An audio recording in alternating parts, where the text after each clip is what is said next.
I still remember the first time I saw her. It was on a cloudy Saturday evening at a book fair in Yaba. I wasn't even supposed to be here. I had planned to be at my cousin's wedding in Ibadan, but life has its way of changing directions when you least expect it. I was browsing a table of second-hand novels when I heard a soft voice beside me. "You are into Amanda too?" I turned, and there she was, Tina. She wore a mustard yellow dress, simple but elegant.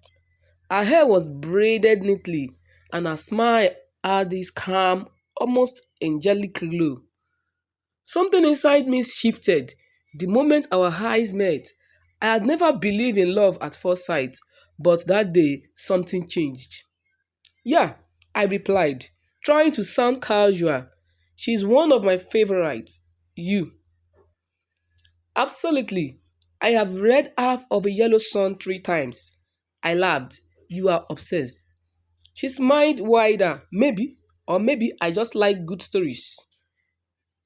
We talked for nearly an hour about books, music, life in Lagos, and everything in between. She was so easy to talk to, like we had known each other for years. By the time we were leaving, I had already asked for her number. She gave it with no hesitation. From that day on, Tina was all I thought about. There was something about her, beyond her beauty, beyond her soft voice and wise thought. I felt connected to her, like she was a part of me I never knew I needed.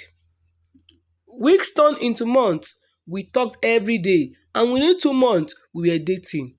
I introduced her to my friends, everyone loved her, but I hadn't introduced her to my family yet, especially not my father, Mr. Adekunle, for reasons I couldn't explain.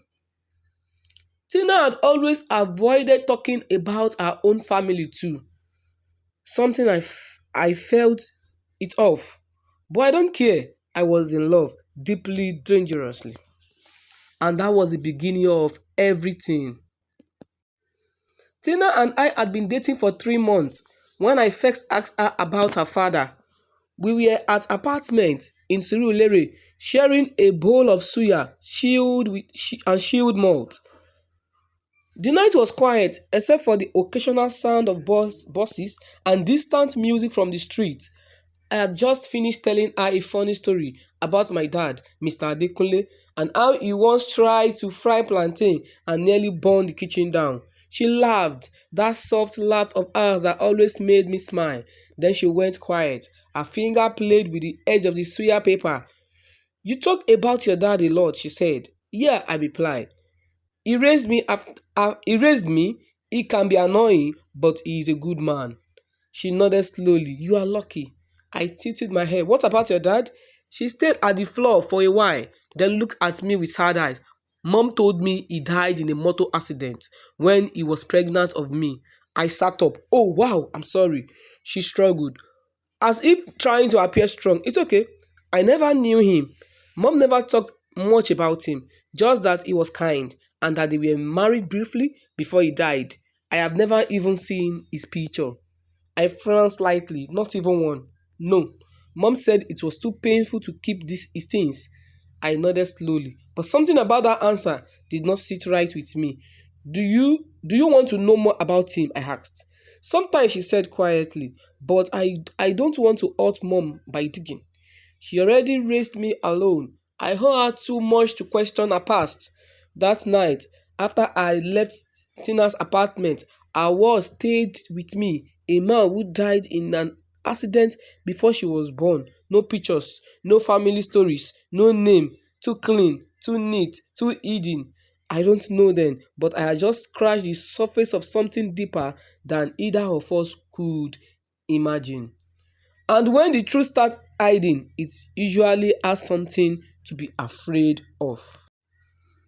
There is something about mothers. They know things even when you try to hide them. That Sunday afternoon, I was seated with my mom in the backyard of our house in Lekki. The sky was calm, and the scent of jollof rice filled the air. She had just returned from church, still dressed in her green lace and matching hair tie, looking as elegant as ever. I was grinning for no reason, just smiling at nothing and everything. Maybe it was the thought of Tina or the last message she sent me that said, I miss you too much. It ought. Mom noticed. She squinted at me playfully, then dropped her spoon. Tolu, who is she? I laughed. Who? Don't pretend with me, Jare. You have been smiling like someone that just received a love letter from heaven. Your eyes are bright. You are even eating more. So who is the girl? I rubbed the back of my head. Ah, mommy, you have come again, no. She leaned forward. Tolu, my holy son, tell me, is she fine? From a good family? What's her name? I looked away and smiled. Her name is Tina. Tina, she repeated, like she was testing how the name tasted on her tongue. And you love her? I nodded. Very much. She beamed. Then bring her to me now. Let me see the girls that's making my son glow like bulb. I chuckled. No, not now. Let me enjoy loving her small first. When the time is right, you will meet her. She raised her brows, then laughed. Okay, oh, but don't waste time. You know I'm already dreaming of grandchildren. We both laughed. But promise me something, she said, her tone softening. Don't hide her too long. Sometimes love comes and life tries to snatch it away before you get a chance to hold it fully. I looked at her, wondering what she meant, but I nodded anyway, I promise. She reached out and touched my cheeks gently. I'm expecting her. I smiled. She's worth the wait, Mom. I swear, she's different. But even in all that laughter and warmth, none of us knew that the girl they were all waiting for might not be allowed to stay. The dim light from the cafe balcony cast a warm golden glow over Tina's face. We were seated at a rooftop restaurant in Victoria Island, so above the noisy Lagos street. A soft breeze blew through her braids as she sipped her mocktail. Her eyes fused on the city lights below. She looked beautiful, effortlessly beautiful. Her skin glowed like honey under the lights. Her laughter was the kind that made everything else fade. You are staring again, she said, smiling without looking at me. I leaned in, resting my chin on my hand. Can you blame me? She blushed and rolled her eyes, then gently reached across the table to hold my hand. So tell me, what's on your mind? I exhaled softly, my mom. She raised an eyebrow. Your mom? What about her? She's already in love with you and she hasn't even met you. Tina laughed, surprised. Eh? How come? She caught me grinning like a teenager the other day. I said with a small laugh. She said, Tolu, who is this girl that has turned you into a soft biscuit? Tina laughed louder, nearly spilling her drink. Oh my God, she said that? Yes, so I nodded, smiling. And then she said she's expecting to see you soon. She wants to meet the girl that is making her son glow. Tina went quiet for a moment, her finger tightening around mine. What's wrong? I asked gently. She looked away, then back at me. It's just, I have never had to meet a guy's mom before. I mean, not seriously, and I have never really had a family moment like that. I squeezed her hand. Well, get ready, because my mom is not just anybody. She will love you. She's warm, loud, and dramatic in the best way. Tina smiled again, though there was still a trace of worry in her eyes. I hope she accepts me. She already does, Tina. She may not know your face, but she sees your reflection in my happiness, and that is enough. Tina blinked fast, trying not to cry. Tolu, yes, I love you. I stood up, walked over to her side of the table, and kissed her forehead. I love you too, and I promise you will never walk into anything alone. That night, as we drove home with soft music playing in the background, I held her hand tightly.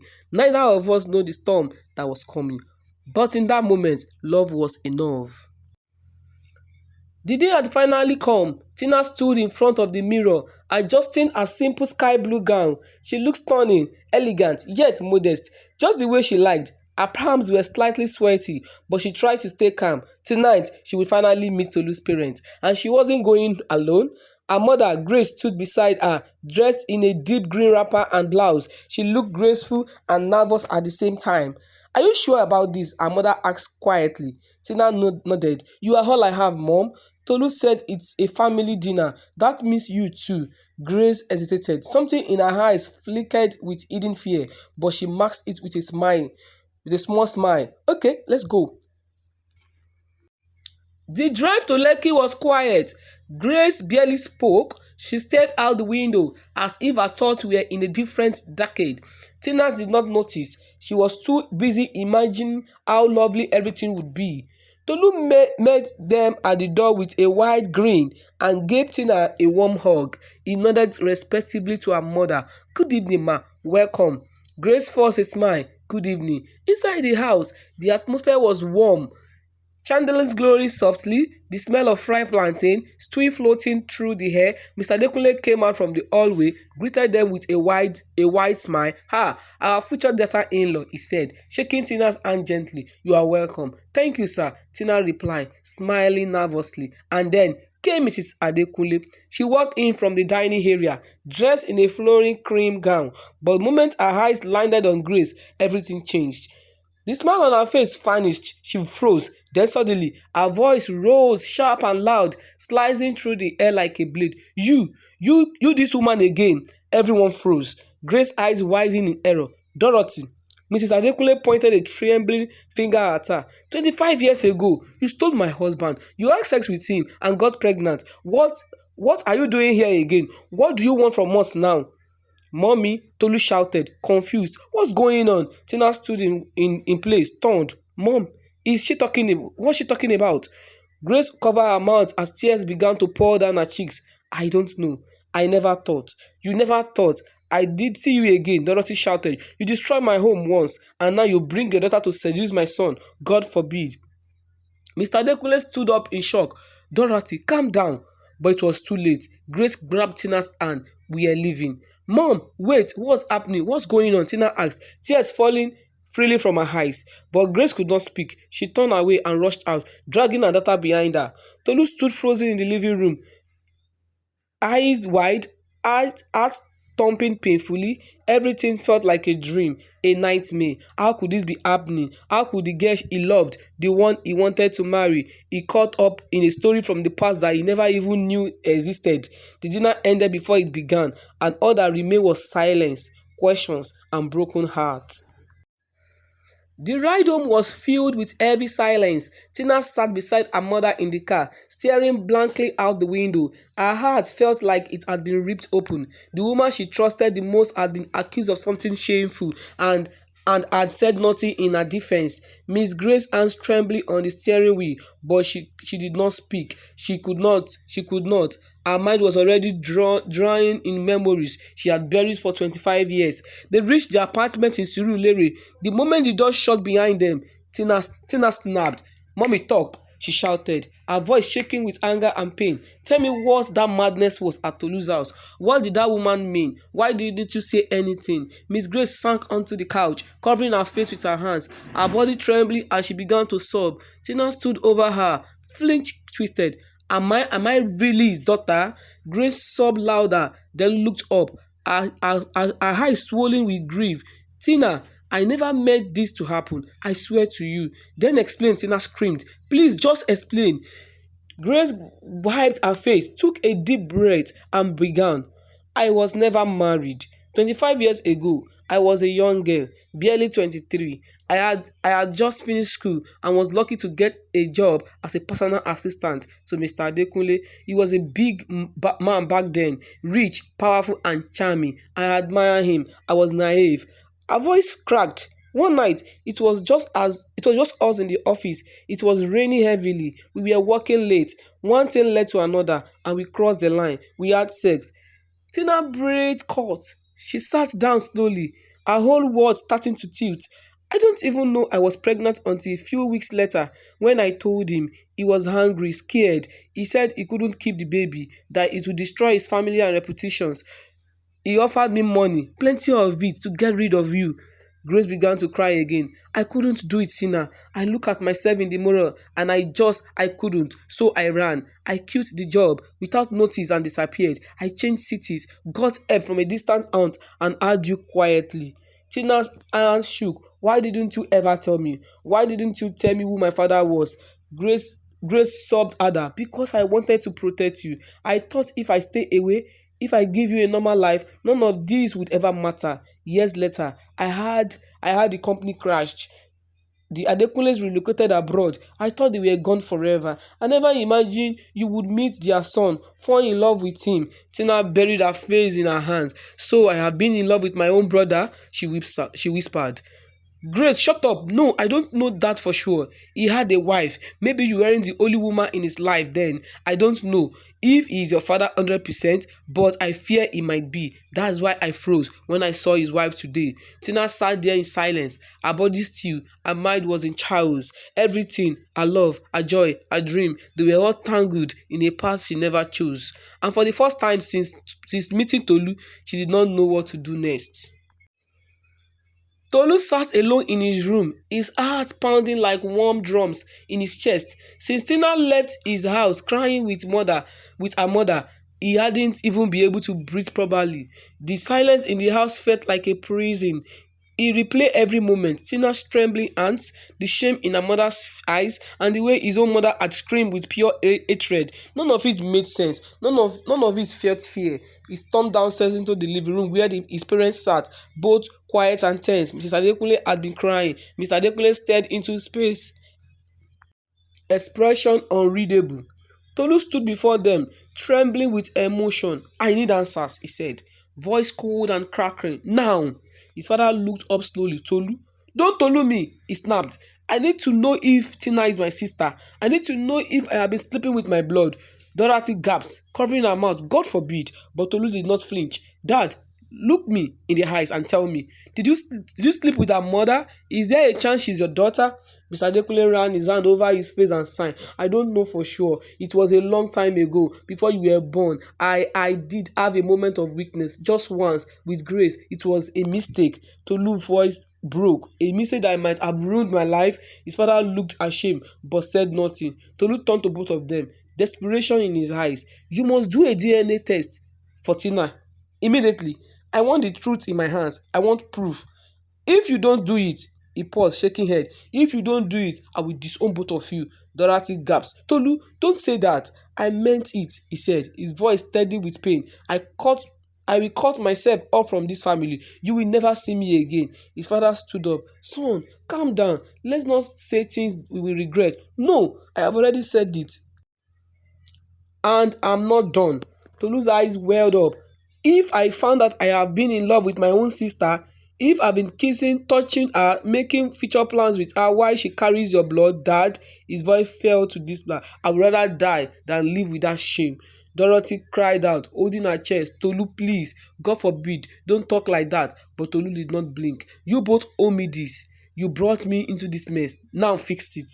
With that, he turned around and stormed back to his room, slamming the door behind him. Inside, he sank to the floor, holding his chest. Please, God, he whispered. Let her not be my sister, please. The silence in the living room was loud. Time seems to stretch as Mr. Adekunle returned from the hospital, white envelope in hand, the DNA result, the truth they were all dying and terrified to know. Tolu sat stiffly on the edge of the sofa, his eyes red from days of sleepless nights. Dorothy sat beside him, wringing her hands, her heart thumping like a drum. She had been praying, begging God for a miracle. Mr. Adekunle entered the room slowly, his face unreadable, his eyes were hollow, his shoulders tense. He stood in front of them, holding the envelope. Then he spoke, voice low and rough. I tested both of them. Tolu breath caught. You tested who? I tested Tina, Mr. Adekunle replied, his eyes fixed on his son, and I tested you too. Dorothy blinked, startled. Why would you test Tolu? But Mr. Adekunle did not respond right away. He opened the envelope with shaking hands, pulled out the paper and read. Result 1. Tina Grace, positive match. She is my biological daughter. Tolu's heart broke into two. The room began to spin. He stood up, his hands trembling. No, no, that is not possible. His mother gasped, covering her mouth. Tolu stumbled backward, hitting the wall. I have been in love with my sister. His voice cracked like thunder. Jesus! But Mr. Adekunle wasn't done. He pulled out the second result sheet and stared at it for a long time before speaking. Result 2. Tolu Adekunle.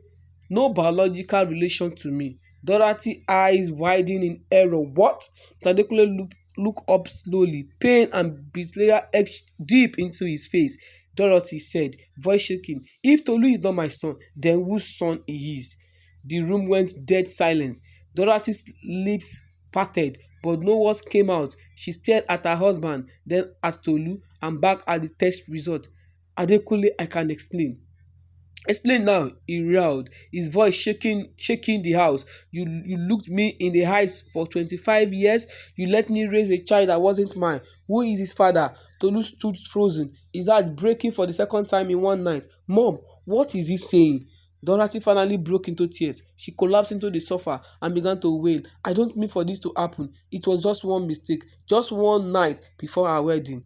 Mr. Adekunle clenched his fist, tears running down his face. You lied to me, and you let me treat him like my son for 25 years. Tolu staggered backward, numb, everything around him shattered. He did not belong to the family he loved, and the woman he loved was his sister, or wasn't? But now he did not know who he was anymore.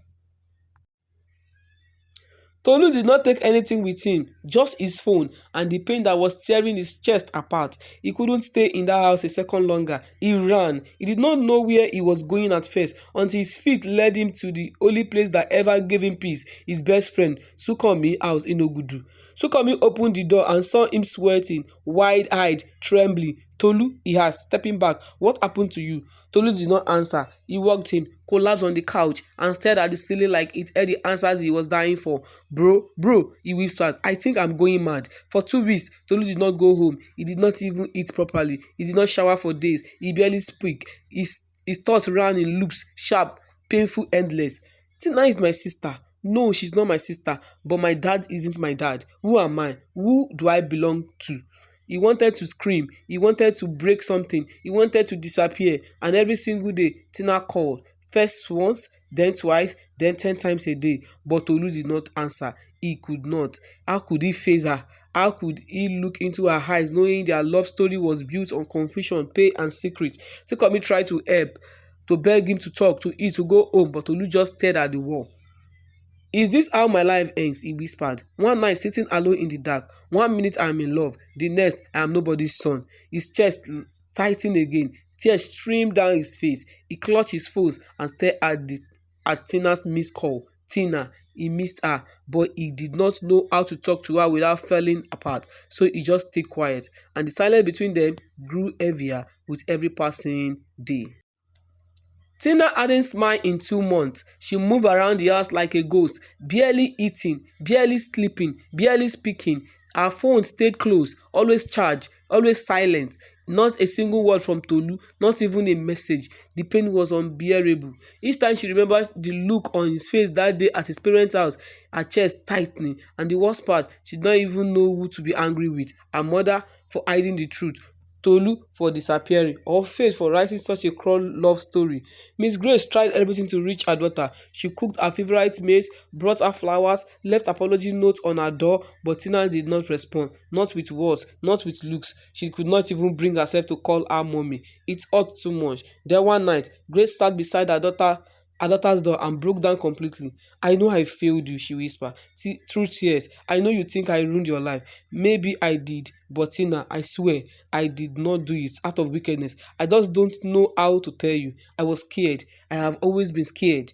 Inside the room, Tina sat on her bed, arms around her knees, her own tears flowing slightly. Her mother continued, I'm not perfect, but everything I did for you. I kept you. I raised you alone, and I have loved you every day since the moment I knew you existed. There was a pause. Then the door cracked open. Tina stood there, eyes swollen, lips trembling. She looked at her mother for the first time in 2 months, and for the first time, she did not feel rage. She felt brokenness. They did not say a word. They fell into each other's arms and wept. Tina sobbed like a child. Grace held her close tightly. I'm sorry, mommy, Tina whispered. No, Grace replied. I am the one who is sorry. For the first time in weeks, Tina felt the eyes in her chest met just a little, but still one would remain open, Tolu, and she did not know if it would ever heal. It was a quiet Saturday afternoon when the knock came. Tina was in the kitchen, slowly chopping onions. She hadn't been expecting anyone, not after months of avoiding the word. Her mother answered the door and moments later called out with a nervous edge in her voice. Tina, someone is here to see you. Tina wiped her hand and stepped into the living room and froze. Standing there, looking older and heavier than she remembered, was Mr. Adekunle.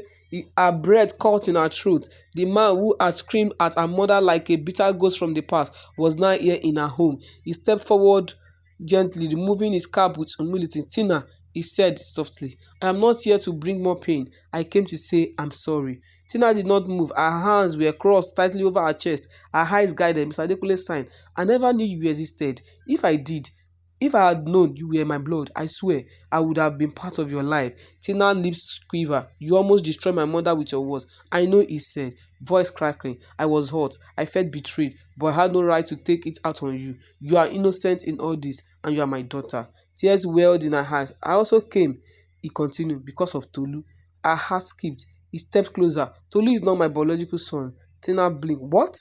Yes, he said. I found out from the DNA result. He is not my blood, which means you and Tolu are not related in any way.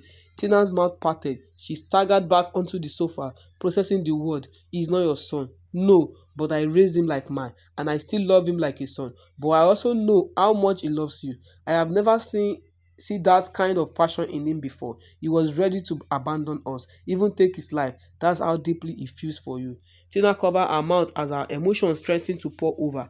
I am not asking you to rush anything, Mr. Adekunle said. I just wanted you to know the truth. You are not siblings. You are free to love each other if you want to. Tina could not speak. She was happy. She was relieved, but she was also sad. But the man she longed for had disappeared from her world and hadn't picked a call in weeks. 6 months. That is how long it had been since their world collided and fell apart. 6 months of silence, of questions, of healing. Then one quiet evening, a call came. Mr. Adekunle was calling for a family meeting, one that would bring everyone under the same roof. Mrs. Dorothy Adekunle, Miss Grace, Tina and Tolu. The atmosphere in the Adekunle family was thick with tension. No one knew exactly what the meeting was for, but each person carried a piece of the broken puzzle, and perhaps tonight those pieces would finally fit. They sat around the large dining table, awkward and silent. Tina sat beside her mother, her fingers intertwined nervously. Tolu entered last, taller, slightly slimmer, but with the same intense eyes. When his gaze met Tina's for the first time in 6 months, something in the room shifted. She looked away quickly, her heart pounding. Mr. Adekunle stood slowly. I called you all here because it's time to end the pain and confusion. He began, his voice firm but gentle. Too many things happened that almost destroyed us, but I believe we can heal as a family. He paused, then turned to Tolu. I want to say this in front of everyone. Tolu, you may not be my biological son, but you are my son. I raised you. I love you. I still do. Nothing changes that. Mrs. Dorothy whipped her eyes quietly. You still have a big place in this family, Mr. Adekunle continued, and I have already updated my will to reflect that. I want no one to question your place in this home. Tolu lowered his head. Thank you, sir. Then Mr. Adekunle turned to Tina.